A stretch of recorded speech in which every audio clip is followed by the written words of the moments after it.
नहीं बने, 50,000 का लोन दे दिया, चाय का ठेला लगा लो, और आपने लोन वाले बैंक वाले ने बुलाया, 20,000 उसने लिए, 30,000 बचे, 10,000 हमारा चुट भैया दलाल आ गया, लोन कराने में उसने 10 ले लिया, बचे कितने?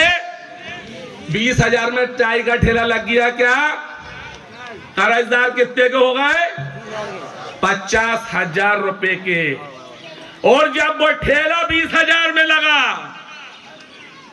और चाय मेरा भाई बना रिया था, और अनजाति वर्ग के लोग जब पहुंचे चाय पीने, और उन्हें पता चला कि ये वाल्मीकि मेहतर भंगी समाज का, तो चाय बिकी क्या? तो फिर कौन सा जीवन जी रहा हूं? यही तो लड़ता हूं मैं, यही बात करता हूं वहां पे उनसे। आपके अलावा कोई समाज है जो दूसरों का मलमूत्र उठा सकती है? दूसरों के माँ बाप का मलमूत्र उठा के अस्पतालों में सफाई दे सकती है? अरे वो खुद डॉक्टर से बोलते हैं, भाई साहब पिताजी माताजी एडमिट हैं, 70-80 साल की ले जाके एडमिट कराते हैं, और जब बाथरूम लेटरिन मलमूत्र कर देते हो तो कहता है अटेंडेंस को बुलाओ। तो अटेंडेंस कौन है? हम हैं। हम जाते हैं, वो अपने माँ बाप की सेवा नहीं कर पाते, और वो हम पे राज कर रहे हैं, और हम उनकी माँ बाप की सेवा कर रहे हैं। क्या मिल लिया है? क्या मिल लिया है? तो इसलिए आप ये बताइए,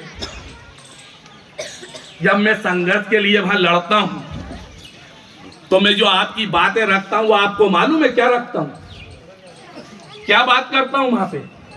मैं आपकी बात करता हूं कि इन्हें नियमितीकरण दिया जाए, स्थायी किया जाए। लेकिन 17 में यही सरकार थी, इसमें स्थानीय शासन मंत्री माया सिंह थी। हमने धरना प्रदर्शन सीधे विधानसभा घेरी, हजारों की तादाद में लोग आए, उन्होंने उठा के विनियमितीकरण कर दिया। अब विनियमितीकरण में भी नहीं जानता, आप जानते हो? बताओ आप हाँ या ना करो, आज मुझसे बात करो, मेरे लोग हो तो, जब भी आपकी पीड़ा फिर लेके जाऊंगा वहां। विनियमितीकरण में भी नहीं जानता। मैंने पूछा भी, और वही लड़ाई पुनः लड़ रहा हूं कि विनियमित नहीं, स्थायी कर दो आप उन्हें, और उसमें कोई भी प्रावधान नहीं है। अगर विनियमितीकरण में हमारा व्यक्ति मर गया या कुछ हो गया, तो उसके परिवार को अनुकंपा नियुक्ति या कोई कोष सहायता राशि नहीं है। यो कालू भाई अभी बोल रहे थे ना, वो ही नहीं है। तो अब मैं जो लड़ाई लड़ रहा हूं वो विनियमितीकरण और ये सब कुछ नहीं। मैं 96 से लेके 7 और 7 से लेके जो 16 के अभी विनियमितीकरण का ऑर्डर जो अपन अभी लड़े पिछले महीने तक, आचार संहिता से पहले, मैं उसको नहीं मान रहा हूं। मैं तो ये बोल रहा हूं कि 96 से लेके आज दिनांक तक हम सबको स्थायी एक बार कर दो श्रीमान जी, एक बार। हम ईवी में नहीं निपटते। हमारी पहली लड़ाई थी, संघर्ष पहला था, मैंने स्थायीकरण मांगा था, उन्होंने विनियमितीकरण कर दिया। बी और नी में उलझ गया मैं अपनी जनता को संभालने लगा था, मेरे कार्यकर्ता वहां पहुंच गए प्रमुख सचिव के पास, उनने लेटर बना दिया, उसने कह दिया कि ये हो गया आपका। मेरे लोग समझ नहीं पाए बी और नी क्या होता है, नियमितीकरण को स्थायी होता है और बी को क्या होता है ये नहीं मालूम था। आ गए और के लिए मांग हो गई अपनी। तो ये मेरे से दिक्कत या मेरे से जो भी चूक हुई या मेरे लोगों से हुई, तो उसका संघर्ष में चालू है और लड़ ही रहा हूं।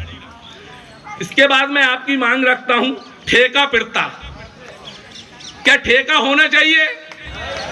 मैं हर मुख्यमंत्री को बुला के मंच पे बोल चुका, मंत्री को बोल चुका, सरकारों को दोनों को बोल चुका हूं। ठेका पिरता, ठेका का मतलब क्या होता है? ठेके का मतलब होता है रोज का ठेकेदार, ढाली मजदूर। अभी कटारे जी ने आपको बताया, रोज आएगा, रोज पैसे ले जाएगा और अपने घर चले जाएगा। 500 रुपए लेगा, 15,000 रुपए होंगे और 1,000 कारीगर लेगा तो उसके 30,000 रुपए होंगे। तुम कौन सा काम कर रहा हो? जमाने का मल मूत्र उठा रहा, उसके बाद 7,000 में जीवन जी रहा हो।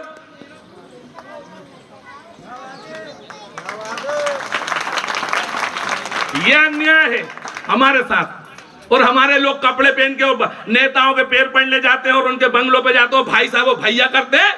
मैं उन गुलामों से भी कहना चाहता हूं कि पैर पड़ना छोड़ दो। अरे पैर पड़ना है तो इस मात्र शक्ति के पढ़ो, सुबह सो जब पिता कुल पे मेरे लोग बेटे इनके पैर पढ़ो और उनसे अपने लोगों के पैर पढ़वा, ये मेरा संकल्प है। अगर पैर पड़ने से सब कुछ मिल लिया होता तो पूर्व में झाड़ू पीछे और हंडी आगे नहीं होती भाई साहब। ये वक्त बदल गया, समय बदल गया है, समझ गए आप। 7,000 रुपए में मेरी माता बहनें सुबह उठती हैं, अपने बच्चे बिलखते छोड़ के चली जाती हैं। अशिक्षित हो गए, हमें पढ़ाई का समय ही नहीं, हमारी माँ तो चली गई, पिता चले गए।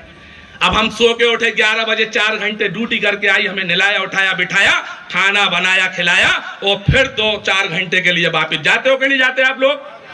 जाते हो सेकंड शिफ्ट में? तो हम शिक्षित हो जाएंगे क्या?